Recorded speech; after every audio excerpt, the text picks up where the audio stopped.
जी, अस्सलाम वालेकुम। उम्मीद है कि आप तमाम दोस्त खैरियत से होंगे और आज का दिन भी ट्रेडिंग के हवाले से अच्छा गुज़रा होगा।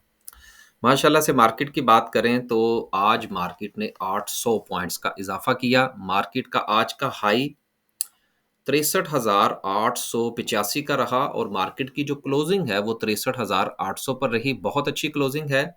एक होप जो है वो जनरेट हुई है और इलेक्शन के हवाले से भी जो कन्फर्मेशन है यकीनन अब तो सिर्फ समझ लीजिए कि 1 दिन बाकी है।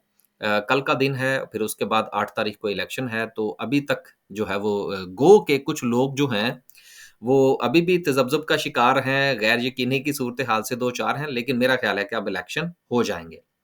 तो एक कंटिन्यूटी जो है वो बनती हुई नज़र आ रही है ब्लूमबर्ग की तरफ से और जो दीगर जो इदारे हैं, उनकी तरफ से भी पाकिस्तान के लिए अच्छी-अच्छी बातें जो हैं वो कही जा रही हैं। लेकिन इसके साथ पाकिस्तान के जो ज़मीनी हक़ाइक़ हैं, वो अपनी जगह पर मौजूद हैं। स्टॉक मार्केट जो है, ये होप पर चलती है, यानी कि मुस्तक़बिल में अच्छा हो सकता है, तो मार्केट पॉज़िटिव और मुस्तक़बिल में बुरा हो सकता है, तो मार्केट नीचे। यानी कि वक़्त से पहले जो है, मार्केट की जो मूवमेंट है, ये आपको बता देती है कि क्या होने वाला है। तो आज की बहरहाल अच्छी मूवमेंट थी आज मार्केट की, 800 पॉइंट्स जो हैं, वो मार्केट ने डाले। अगर हम सर्किट ब्रेकर की बात करें तो आज भी माशाल्लाह से 5 कंपनीज़ जो हैं वो अपर कैप हैं जिसमें फेरोज़ है, पीआईसीटी है, पाकिस्तान रिफाइनरी है एंड देन टीपीएलपी है। देखिए जिस वक़्त मार्केट नीचे जा रही थी आपको याद होगा उन दिनों हम रोज़ाना की बुनियाद पर कहते थे कि भई 65,000 पर आपने जो चीज़ें बेची हैं, अब उनकी खरीदारी कीजिए। अब जब वक़्त जो है ये वापस रिवर्स हो चुका है तो अब बहुत सारे शेयर्स ऐसे हैं जो कि रिवर्स कर चुके हैं जिनमें काफ़ी अच्छा जो है वो गेन आता हुआ नज़र आ रहा है। लेकिन सवाल ये पैदा होता है कि जैसे ही मार्केट रेजिस्टेंस के करीब जाएगी, यकीनन आपको वहाँ पर जो है वो सेलिंग देखने को मिल सकती है। तो मार्केट में अगर आपने रहना है तो बाय और सेल की बुनियाद पर रहना है। वो चाहे आप स्विंग ट्रेड की सूरत में करें, आप डे ट्रेड की सूरत में करें, इन्वेस्टर की सूरत में करें, कुछ भी करें। बाय सेल करेंगे तो ज़िंदा रहेंगे। अगर आप ये समझते हैं कि शेयर मैंने खरीद लिया तो बस मेरी ज़िम्मेदारी पूरी हो गई, तो शायद आप मार्केट से फ़ायदा नहीं उठा पाएँगे। वापस चलते हैं। वापिस चलते हैं और लोअर कैप की बात करते हैं, तो लोअर कैप में भी आज थोड़ी-सी बहार है। 6 कंपनीज़ जो है वो लोअर कैप में हैं, लेकिन काबिल-ज़िक्र कोई कंपनी जो है, ये बहुत बड़े वॉल्यूम के साथ कोई लोअर कैप होता हुआ शेयर जो है वो हमें नज़र नहीं आ रहा। आगे चलते हैं जी और बात करते हैं 1-2 खबरों की। पहली खबर जो है, जो कि ब्लूमबर्ग की तरफ से थी और इसका मार्केट ने बहुत अच्छा इम्पैक्ट लिया कि पाकिस्तान के डिफ़ॉल्ट का खतरा खत्म। नई हुकूमत आईएमएफ से नया मुआहदा कर सकती है। देखिए, पाकिस्तान के डिफ़ॉल्ट के हवाले से हम तो उस वक़्त भी पॉज़िटिव थे, जिस वक़्त लोग पाकिस्तान के डिफ़ॉल्ट की बातें कर रहे थे। हमें उस वक़्त भी जो यकीन था कि पाकिस्तान जो है वो डिफ़ॉल्ट नहीं करेगा क्योंकि हमारे जो दोस्त हैं बेसिकली वो हमारा डिफ़ॉल्ट होना जो है वो अफ़ोर्ड नहीं करते। जो ज़मीनी हक़ाइक़ हैं वो हमें ये बताते हैं। तो ये वो ख़बर थी जिसने एक नया बूस्ट जो है वो मार्केट को दिया है और एक चीज़ और है कि इन ख़बरों की बुनियाद पर आप ये देखिएगा कि जिस वक़्त नई हुकूमत जो है वो आईएमएफ के पास जाएगी, तो आईएमएफ के साथ भी हमारे मामलात सीधे हो जाएँगे। कुछ 1-2 मामलात पर फड्डा पड़ेगा, जब फड्डा पड़े तब मार्केट नीचे आए तो खरीदने में कोई मुज़ायका नहीं है, ये आप ज़हन में रखिएगा। आगे चलते हैं, दूसरी बड़ी खबर ये है कि 1 जनवरी से गैस की कीमतों में दूसरा बड़ा इज़ाफ़ा।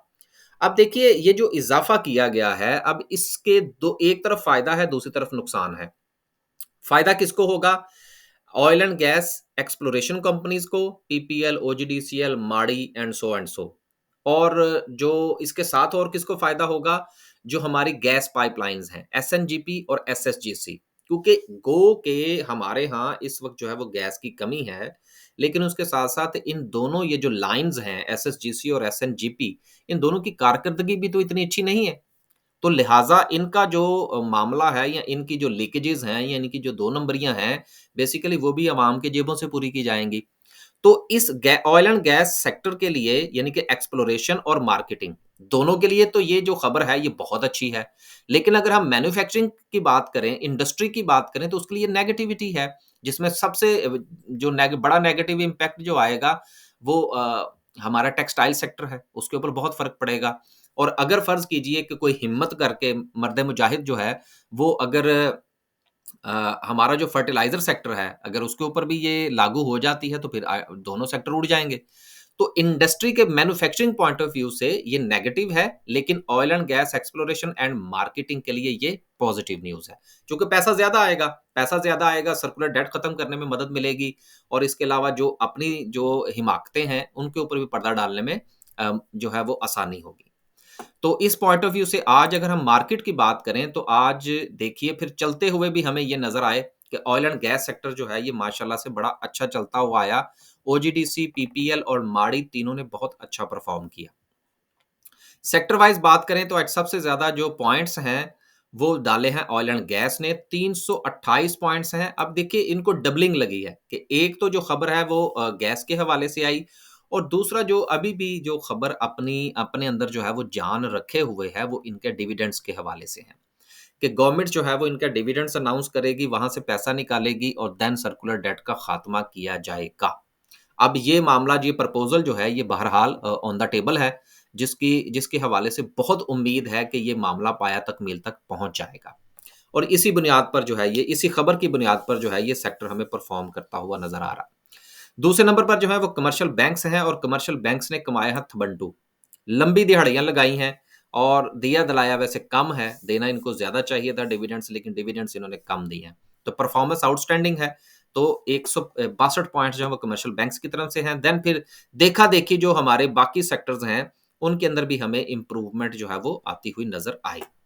आगे चलते हैं जी और मज़ीद देखते हैं कि कंपनीज़ की बात करें तो आज OGDC, PPL, Mari petroleum, Efert, bank Al Habib, UBL, SNGP, MCB, Lucky, TRG and so जिन्होंने अपनी परफॉर्मेंस आज शो की है।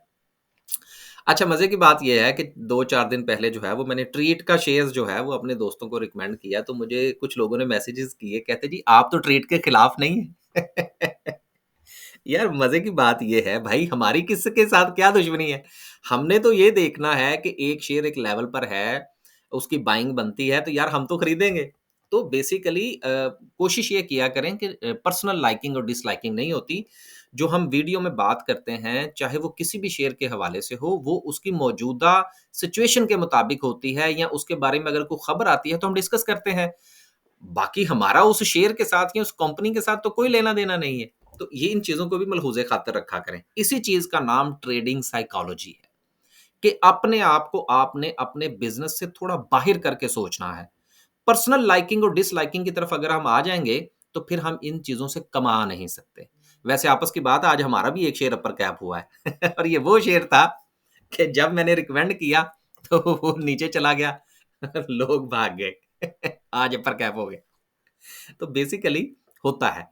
इसी चीज़ का नाम जो है वो आपने जिसके साथ भी काम करना हो, आपने उसके साथ थोड़ा स्टे करना होता है। थोड़ा-सा देखना होता है कि यार वो बंदा किस तरह से काम करता है। और मैं एक और अनाउंसमेंट करता चलूँ कि माज़रत इस हवाले से कि इस बार जो है वो फरवरी के महीने की हम अनाउंसमेंट नहीं कर पाए अपनी जो बेसिक सर्विस है उस हवाले से। कुछ छुट्टियाँ आ गईं, कुछ जो था वो अपनी ट्रेनिंग सेशन के चक्कर में पड़े रहे। तो बहरहाल उसकी अनाउंसमेंट नहीं हो सकी। इंशाल्लाह न अगले महीने जो है वो उसकी अनाउंसमेंट करेंगे। सर्विसेज़ बहरहाल हमारी चलती हैं, लेकिन एक चीज़ आप ज़रूर ज़हन में रखिएगा कि हमारी बेसिक सर्विस जो है, उसमें चूँकि हमारा टाइम डिफ़रेंस है, तो हम रियल टाइम अपडेट्स जो हैं, वो शेयर करना हमारे लिए मुश्किल होता है। तो बेसिकली हम जो बात कर रहे होते हैं, ये हमारा मतलब होता है।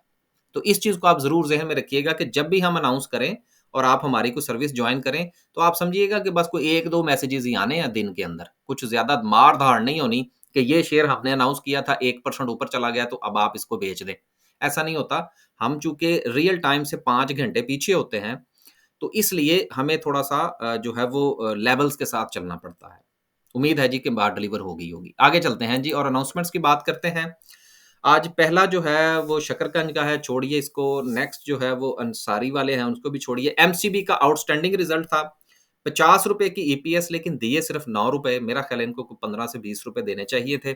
बहरहाल अच्छा रिज़ल्ट है। पोल का ₹27 की अर्निंग है, ₹25 दिए हैं, बहुत आउटस्टैंडिंग है। लेकिन इसके बावजूद भी ये शेयर जो था वो थोड़ा प्रेशर में रहा। एमसीबी जो है उसकी अर्निंग आई है जी ₹4 और 43 पैसे इन्वेस्टमेंट की और ₹3.50 का डिविडेंड है, बहुत अच्छा डिविडेंड है। अटक सीमेंट है, ₹3.62 की अर्निंग है, ₹2.50 दिए हैं। देखें, अटक ग्रुप, एंग्रो ग्रुप, मंशा ग्रुप, ये बड़े अच्छे ग्रुप्स हैं। इनको, हाँ, इसके साथ एक और है अल हबीब ग्रुप, हबीब ग्रुप। ये 4-5 ग्रुप्स आप ज़रूर ज़हन में रखा करें, अगर आप इन्वेस्टमेंट की बुनियाद पर अगर आपने कुछ शेयर्स की खरीदारी करनी है।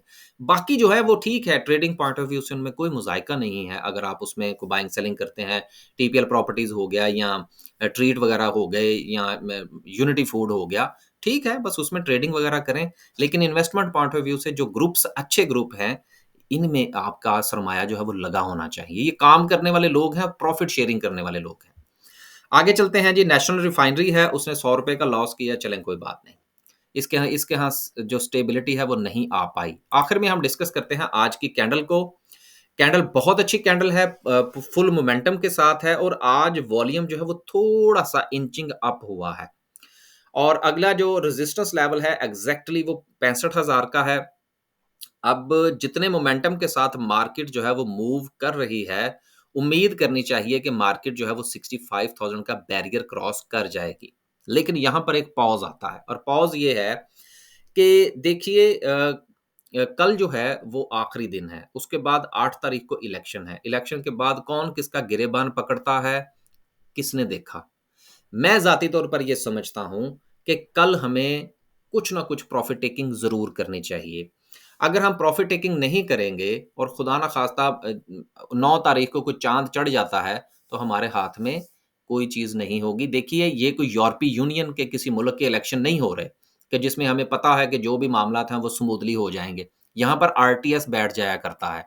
यहाँ पर कुछ भी हो सकता है। तो इसलिए हमें चूँकि मतलब है अपने पैसे से, तो हमने ये देखना है कि हम कहाँ पर अपने आप को सिक्योर महसूस करते हैं। ज़्यादा से ज़्यादा क्या होगा कि एक शेयर जो है वो हम उसमें फ़र्ज़ कीजिए 2% पर या 3% पर हमने अपना जो है वो 25 या 30% बेच दिया होगा और उसके बाद वो शेयर जो है वो मज़ीद ऊपर चला जाता है और हमारे पास क्वांटिटी कम रह जाएगी। डज़न्ट मैटर, कोई फ़र्क नहीं पड़ता। लेकिन इसी चीज़ का नाम जो है वो बिज़नेस है। तो मैं आज ज़्यादा ज़ोर इस बात पर दूँगा कि 65,000 का इंतज़ार ना किया जाए और जितने भी शेयर्स मेरे पास मौजूद हैं, मैं इंशाल्लाह उसमें कोशिश करूँगा कि दोस्तों के साथ, वैसे काफ़ी आज हमारा अच्छा दिन रहा। काफ़ी दिनों के बाद आज का दिन बहुत अच्छा था। काफ़ी शेयर्स जो हैं वो हमारे पॉज़िटिव भी हुए, कोई एक आध जो है वो अपर कैप भी हुआ।